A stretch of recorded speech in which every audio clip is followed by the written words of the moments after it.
तो जय हिंद दोस्तों, welcome to my YouTube channel Vidya education 2.0 में आपका स्वागत है। आज हम लोग पढ़ेंगे मानव रक्त के बारे में, यानी ये बायोलॉजी का है, ये सब्जेक्ट है। इसमें क्लास के भी 12 क्लास के भी किसी भी नौकरी की तैयारी करने वाले लोगों के लिए ये संयोजक ऊतक होते हैं। जो मानव शरीर में रक्त होता है वो द्रव के यानी तरल के रूप में होता है। आगे है मनुष्य शरीर में कुल मनुष्य के शरीर में कुल भार का 7% रक्त भार होता है। यानी हम लोगों का जितना वजन होगा उससे 7% हम लोगों का शरीर में रक्त रहता है। रक्त का पीएच मान 7.4 होता है। जो हम लोग का रक्त होता है उसका पीएच मान 7.4 होता है। वयस्क मनुष्य में 5 से 6 लीटर रक्त होता है। यानी जो क्या बोल रहा है, वयस्क मनुष्य यानी जो जिसके शरीर में कुछ बीमारी नहीं है, वो स्वस्थ है, उसके शरीर में 5 से 6 लीटर यानी हम लोगों के शरीर में 5 से 6 लीटर रक्त होता है। आगे दिया है महिलाओं में पुरुष के मुकाबले 500 ग्राम रक्त कम होता है। यानी जो महिला होती है उसमें पुरुष के मुकाबले 500 ग्राम रक्त यानी हम लोगों के पास जैसे 5-6 लीटर होगा तो उन लोगों के पास 4.5 लीटर 5.5 लीटर होगा, ऐसे 500 ग्राम कम रहता है। आगे दिया है रक्त का मृत्यु तरल भाग जो रक्त का 7% होता है प्लाज्मा कहलाता है। जो हम लोग में रक्त जो तरल पदार्थ में होता है उसमें 7% प्लाज्मा रहता है। प्लाज्मा में 90% जल होता है। प्लाज्मा में 7% प्रोटीन होता है। 7% प्रोटीन होता है। आगे दिया है लाल रक्त कण, श्वेत रक्त कण, रक्त विमाणु और रुधिराणु कहा जाता है। जो तरल पदार्थ होता है उसमें लाल रक्त की कण मिला होता है, श्वेत रक्त के कण मिला होता है और रक्त विमाणु होता है। आगे देखेंगे आरबीसी। आरबीसी क्या होता है देखते हैं। आरबीसी का निर्माण अस्थि मज्जा में होता है। यानी आरबीसी का निर्माण अस्थि मज्जा यानी हड्डियों में होता है। बड़ा हड्डी के अंदर जो आरबीसी होता है उसको अस्थि मज्जा बोलते हैं। शुक्राणु 3 भागों में बंटा रहता है। पहला सिर, दूसरा ग्रीवा, तीसरा पूंछ। जो शुक्राणु होता है वो 3 भागों में बंटा होता है। आप लोग शुक्राणु का फोटो देखे हैं कि नहीं। पहले उसका सिर रहेगा, फिर बीच में ग्रीवा रहेगा, उसके बाद पूंछ रहता है। उसमें भ्रूण अवस्था में आरबीसी का निर्माण यकृत एवं प्लीहा में होता है। आगे दिया है जीवन की शुरुआती भ्रूण से होता है। जीवन की शुरुआत भ्रूण से होता है। आरबीसी की मृत्यु प्लीहा में होता है। जो आरबीसी रक्त होता है उसका मृत्यु प्लीहा में होता है। प्लीहा को आरबीसी का कर्बराह कहा जाता है। यानी जो जिसका मृत्यु हो जाता है उसे दफनाया जाता है ना, तो उसी को कर्बराह कहा जाता है। तो शरीर में आरबीसी का कर्बराह क्या है, प्लीहा है। रक्त का रंग लाल हीमोग्लोबिन के कारण होता है। जो हम लोग का रक्त है वो लाल दिखाई देता है हीमोग्लोबिन के कारण। आगे देखते हैं क्या दिया है। हीमोग्लोबिन में लोहा धातु पाया जाता है। हीमोग्लोबिन जो रक्त होता है उसमें लोहा धातु पाया जाता है, यानी आयरन पाया जाता है। आरबीसी ऑक्सीजन को पहुंचाने तथा CO2 बाहर निकालने का कार्य करता है। जो आरबीसी है हम लोग का शरीर में ऑक्सीजन को पहुंचाने यानी ऑक्सीजन सांस लेने में तथा कार्बन डाई CO2 बाहर निकालने में कार्य करता है। हीमोग्लोबिन शरीर में ऑक्सीजन का वाहक होता है। जो हीमोग्लोबिन रक्त होता है वो शरीर में ऑक्सीजन का वाहक होता है। जैसे हम मान लीजिए मेरा पैर में कोई रक्त है और ऑक्सीजन मेरे सर तक ले जाने के लिए जो खून में मिलकर ऑक्सीजन पूरा शरीर में फैलता है। हीमोग्लोबिन की मात्रा कम होने पर रक्त क्षीणता या एनीमिया रोग होता है।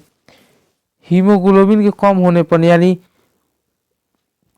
हम लोग के शरीर में रक्त की कमी होने पर क्षीणता या एनीमिया रोग होता है। मानव शरीर की कोशिकाओं में रुधिर प्रतिदिन 350 लीटर ऑक्सीजन पहुंचाता है।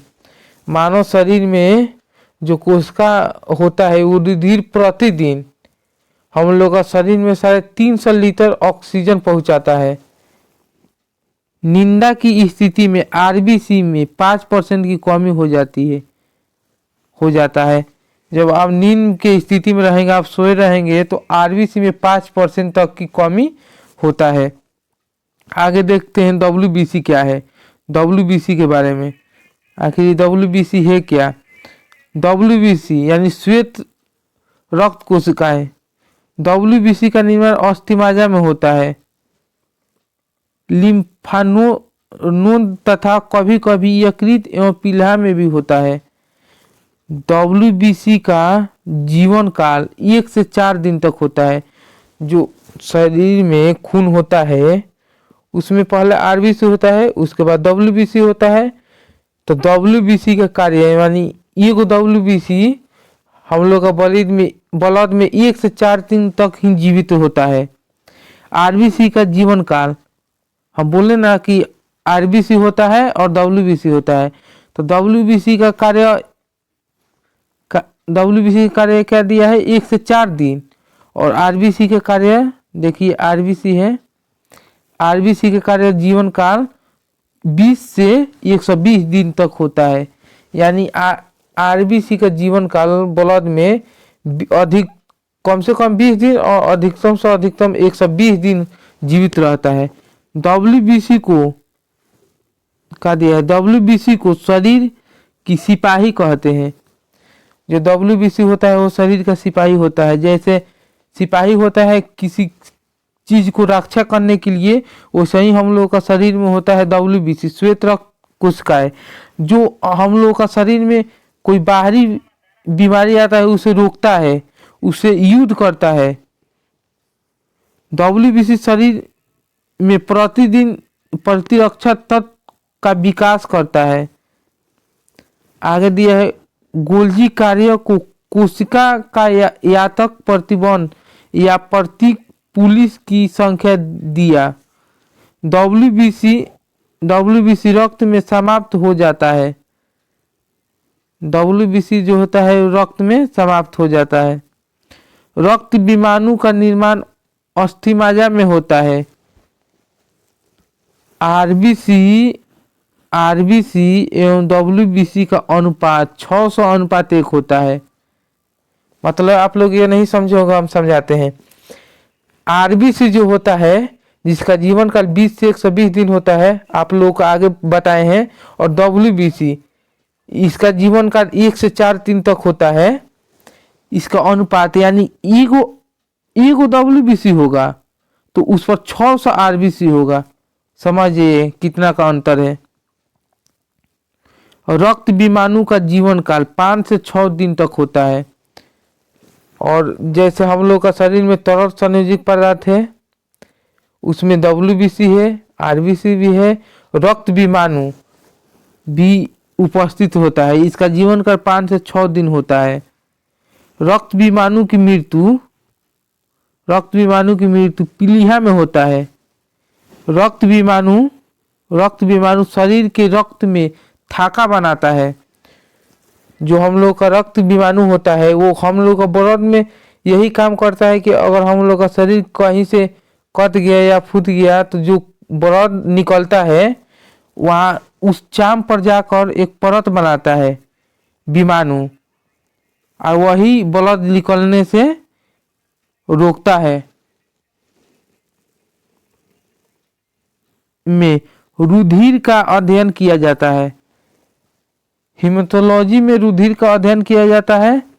एक सामान्य मनुष्य का रक्त दाब जो होता है 120 mmHg से लेकर 80 mmHg तक होता है, यानी 120/80। आप लोग ये नहीं समझेंगे, हम समझाते हैं। जैसे एक नापता है तो हाई होता है HIG, हाई जो होता है 120 होता है, और लो होता है वो 80 होता है। तो यह नॉर्मल होता है बीपी। अगर इसमें कमी आया, मानिए 110 हो गया और मानिए 70 हो गया, तो डॉक्टर बोलता है कि आपको बीपी कम हुआ है। अब मान लीजिए अगर डॉक्टर के पास गए और हाई जो है, हाई 120 रहता है और लो जो होता है वो 80 होता है, नीचे और ऊपर। मान लीजिए ये 120 ना होकर 130 हो गया, और ये 80 ना होकर मान लीजिए 100 हो गया, तो यही डॉक्टर बोलता है कि आपका बीपी बहुत ज़्यादा हाई है। आप लोग समझ गए होंगे, उम्मीद करते हैं कि आप लोग समझते होंगे। अगर मेरा क्लास अच्छा लगे तो लाइक और सब्सक्राइब और कमेंट कीजिए। चलिए आगे बढ़ते हैं। आगे दिया है आरबीसी को हीमोसाइटर मीटर से मापा जाता है। सबसे छोटी आरबीसी मुन्नई की होती है। सबसे बड़ी आरबीसी सलामांड जंतु की होती है। डब्ल्यूबीसी में लिम्फोसाइड पाया जाता है। जो डब्ल्यूबीसी होता है श्वेत रक्त कोशिका, उसमें लिम्फोसाइड पाया जाता है। लिम्फोसाइड एंटीबॉडी का निर्माण होता है। लिम्फोसाइड जो है हम लोग का शरीर में एंटीबॉडी का निर्माण करता है, या प्रतिरोधक शक्ति जिसको बोलते हैं प्रतिरोधक शक्ति, जो हम लोग को बाहरी बीमारियों से लड़ने में मदद करता है। एंटीबॉडी प्रोटीन होता है। चलिए आगे देखते हैं, आगे क्या दिया है। डब्ल्यूबीसी में मोनोसाइट जीवाणु का भक्षण करता है। डब्ल्यूबीसी के कमी से ल्यूकेमिया रोग होता है। हम लोग का शरीर में अगर डब्ल्यूबीसी की कमी होगा तो ल्यूकेमिया रोग का हम लोग शिकार हो सकते हैं। आगे दिया है मानव में सबसे छोटा डब्ल्यूबीसी कोशिका लिम्फोसाइड है। जो मानव का शरीर होता है इसमें सबसे छोटी डब्ल्यूबीसी की कोशिका है जिसका नाम लिम्फोसाइड है। मानव शरीर में सबसे बड़ी डब्ल्यूबीसी की कोशिका है मोनोसाइड है।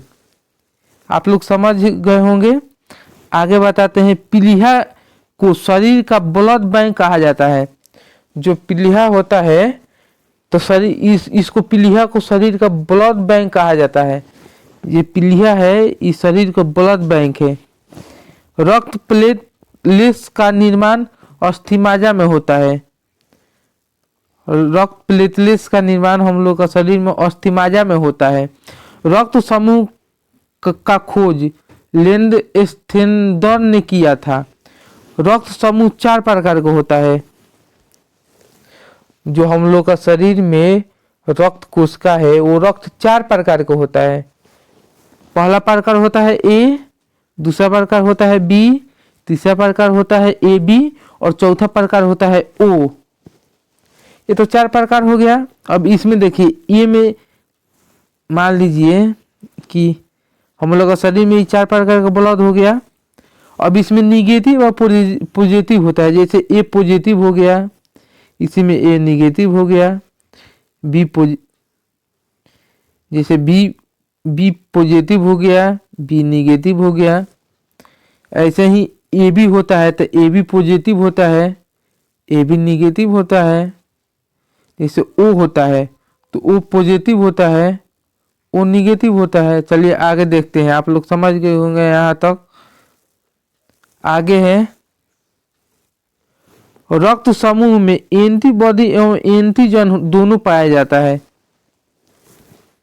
हम लोग का शरीर में एंटीबॉडी और एंटीजन दोनों प्रकार के रक्त समूह पाया जाता है। रक्त समूह में एंटीजन ए, बड़ा वाला ए और बड़ा वाला बी पाया जाता है। जैसे एंटीजन को दर्शाया जाता है बड़ा वाला ए से और बड़ा वाला बी से।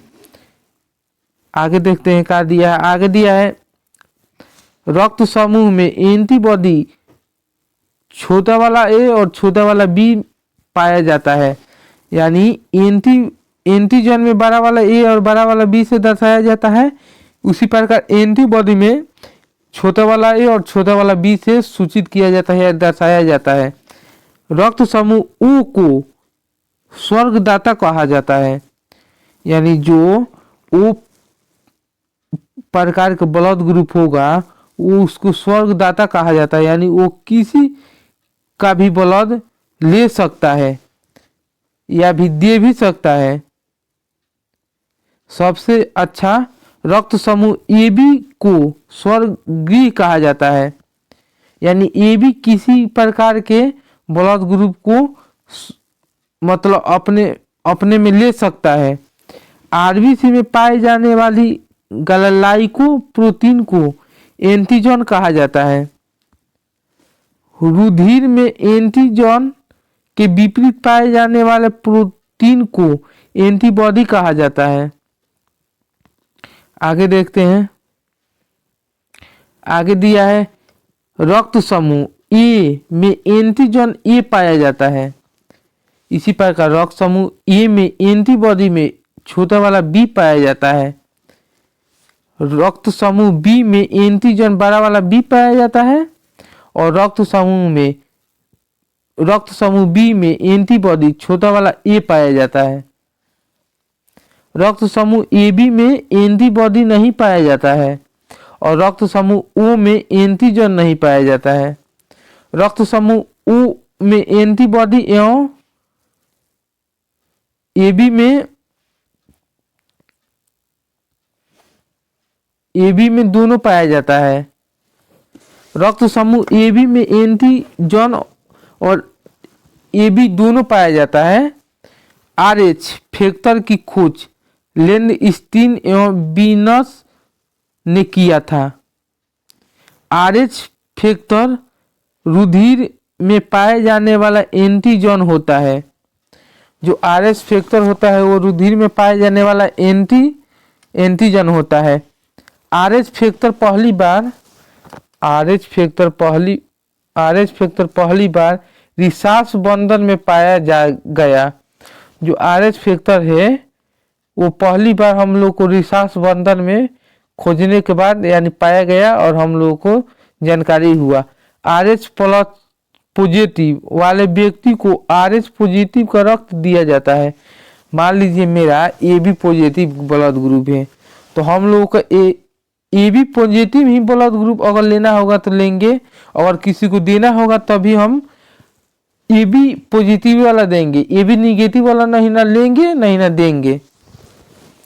आगे दिया है RH निगेटिव वाले व्यक्ति को RH निगेटिव रक्त ही दिया जाता है। आपको अभी समझाया है वही बात लिखा है।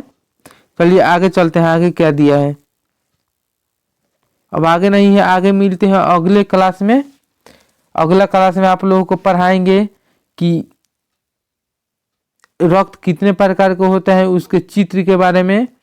अगर मेरा क्लास अच्छा लगे तो लाइक एंड